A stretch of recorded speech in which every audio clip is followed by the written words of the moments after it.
ایک پھل ہے. ویسے ہی رمان انار کو بولتے ہیں، وہ بھی ایک پھل ہے. اب یہ دونوں پھل کے حوالے سے کہا گیا ہے متشابہن و غیر متشابہ، یعنی اس میں بھی ویرائٹی پائی جاتی ہے. کچھ ویرائٹی بہت ملتی جلتی نظر آئے گی اور کچھ ویرائٹی ملتی جلتی نہیں نظر آئے گی. متشابہ مانے ملتا جلتا، شبہ ہو جائے کہ کیا ہے کیا نہیں. جیسے جو لوگ بہت زیادہ تجربہ نہیں رکھتے ان کو مالٹا دھرا دیجئے چاہے اورنج دھرا دیجئے، سمجھیں گے کہ وہ ایک ہی ہے.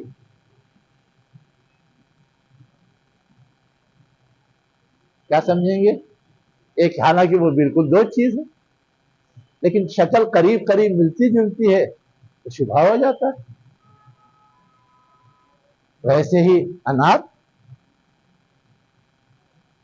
باہر سے تو سب لال لال نظر آئے گا لیکن اندر کبھی دانے صرف سفید نکلیں گے، کبھی لال نکلیں گے.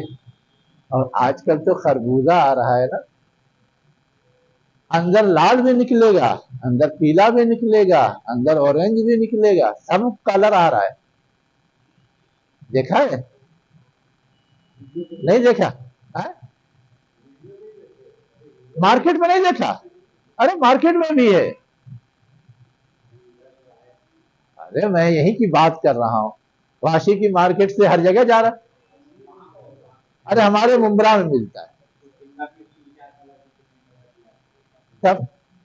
تو میں صرف یہ کہہ رہا تھا کہ یہ جو کہا جا رہا ہے متشابہ اور غیر متشابہ، تو متشابہ کا مطلب ہے کہ بظاہر شکل و صورت ملتی جلتی ہوتی ہے، ٹیسٹ بھی ملتا جلتا ہوتا ہے. اور کبھی ایسا ہوتا ہے کہ نہ شکل و صورت مل رہی ہے نہ ٹیسٹ مل رہا ہے، بالکل الگ الگ، بالکل الگ الگ.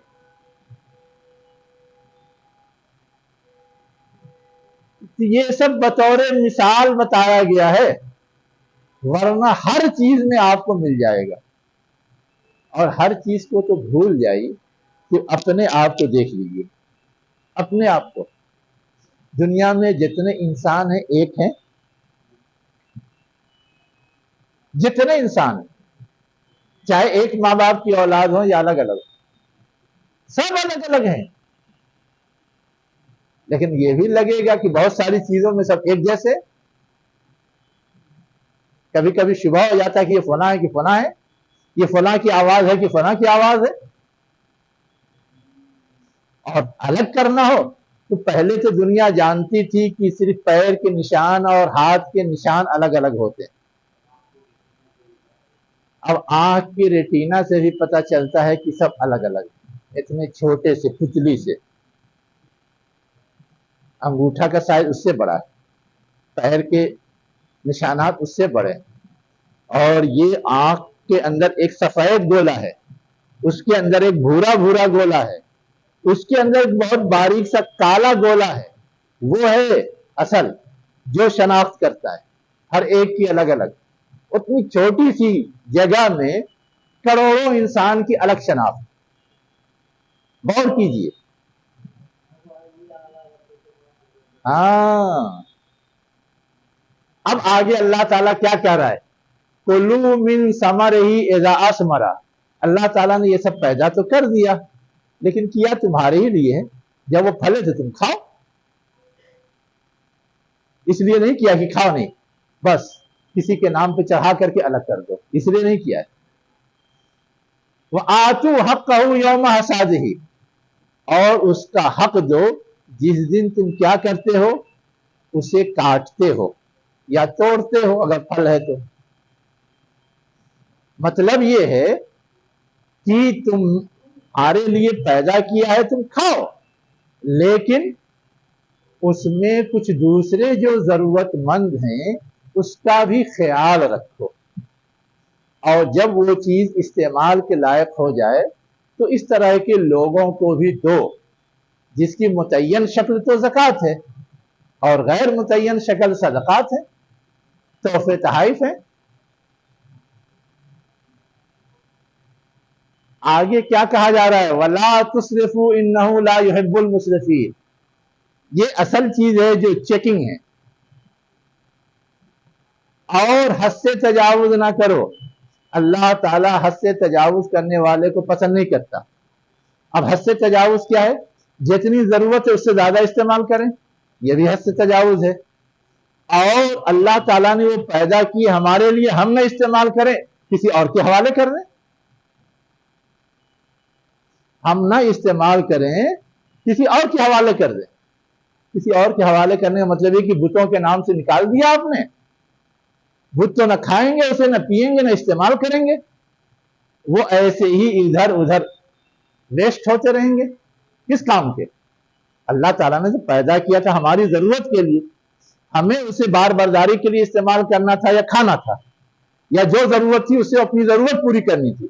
لیکن جب ہم نے خاص کر دیا معبودوں کے نام پر، تو نہ ہم اس پہ سواری کر رہے ہیں، نہ اس کو ذبح کر رہے ہیں، نہ اس کا دودھ دو کے استعمال کر رہے ہیں، نہ اس کی چمڑی استعمال کر رہے ہیں، نہ اس کی ہڈی استعمال کر رہے ہیں.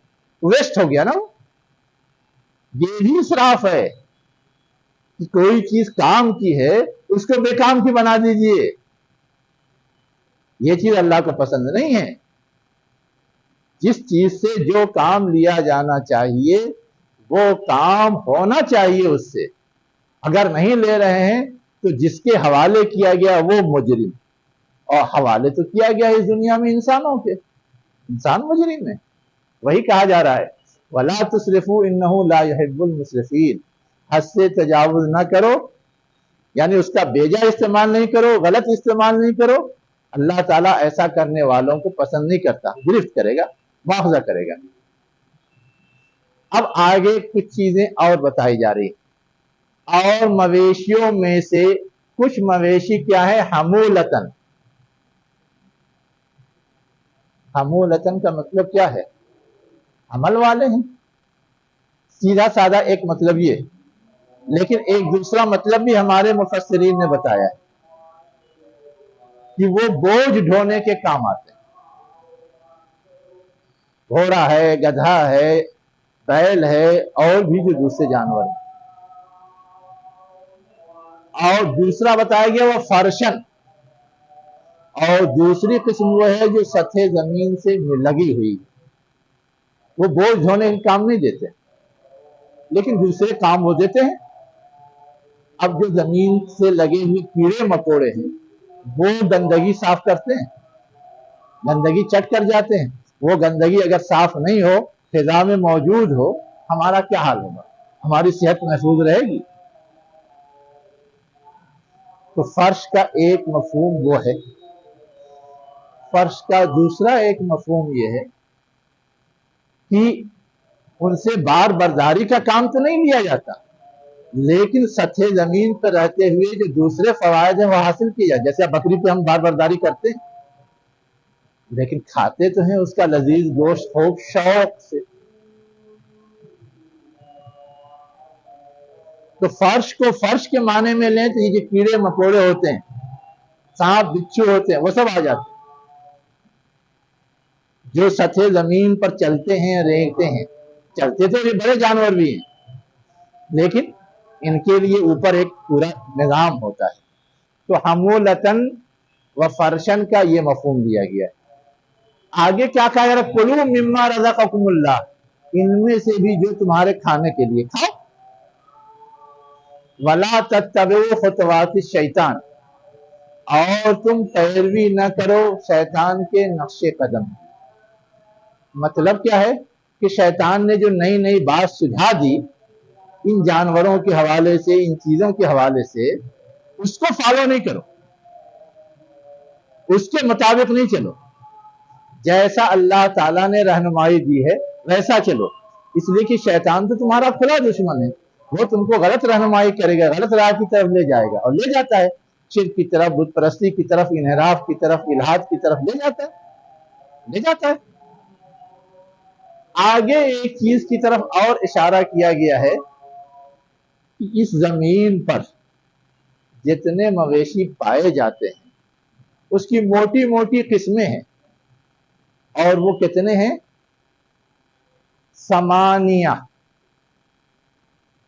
8 جوڑے ہیں. 8 ازواج استعمال کیا. اور پھر اس کی تشریح کی ہے، میں نے زانس نین، بھیڑ میں سے دو نرمادہ ہوں گے تو، اور من الماضس نین، اور بکری میں سے دو ان سے بھی نرمادہ ہوں گے۔ قل آذکرین حرم ام الانثیین، پوچھو کہ کیا دونوں نر کو یا دونوں مادہ کو اللہ نے حرام قرار دیا ہے؟ اللہ نے تو اس میں سے کسی کو حرام نہیں قرار دیا ہے، تو کیسے یہ حرام ہو گئے؟ آگے ایک جملہ اور لکھا ہوا ہے، اما اشتملت علیہ ارحام الانثیین، ان دونوں کے علاوہ جو چیز کی مشتمل ہے مادوں کے رحموں پر، یعنی جو ابھی پیدا نہیں ہوئے ہیں، ماں کے پیٹ میں ہیں، ان کے حوالے سے بھی کوئی ہدایت ہے کہ وہ حلال ہے کہ حرام ہے، اس کے لیے ہے کہ اس کے لیے ہے؟ کہیں ایسا کوئی قانون رول ریگولیشن آیا ہے؟ تمہارے پاس جو الہی کتاب موجود ہے یا باپ دادا سے مذہبی تعلیم موجود ہے، اس میں کہیں یہ ریفرنس ہے؟ یہ اصل سوال ہے، یہ بتانے کے لیے کہ اللہ کی طرف سے ایسا کچھ نہیں ہے، یہ سب تمہارا خود ساختہ ہے، خود گڑھا ہوا ہے۔ اسی کو آخری جملے میں پوچھ دیا گیا، نبئونی، مجھے باخبر کرو، مجھے خبر دو، بے علم، علم کی بنیاد پر، ان کنتم صادقین، اگر تم سچے ہو۔ سچے ہو کا مطلب وہ کہتے تھے کہ یہ باپ دادا سے حرام چلا آ رہا ہے، اللہ نے حرام کیا ہے۔ اگر تم سچے ہو تو بتاؤ کہ کس کتاب میں ہے، کس مذہبی حکم میں ہے، علم کی بنیاد پر، اور وہ نہیں بتا پائیں گے تو ان پر گویا ایک طرح سے الزامی جواب دیا گیا ہے کہ تم جس چیز کو شرعی سمجھتے ہو وہ شرعی نہیں ہے، وہ غیر شرعی ہے، اس لیے تمہیں اس سے باز آ جانا چاہیے۔ آگے جو اور ہے اس کو بھی گنا دیا گیا، وَمِنَ الْإِبْلِ اثْنَيْنِ، اونٹ میں سے دو، نر اور مادہ، وَمِنَ الْبَقَرِ اثْنَيْنِ، اور بیل میں سے دو، نر اور مادہ۔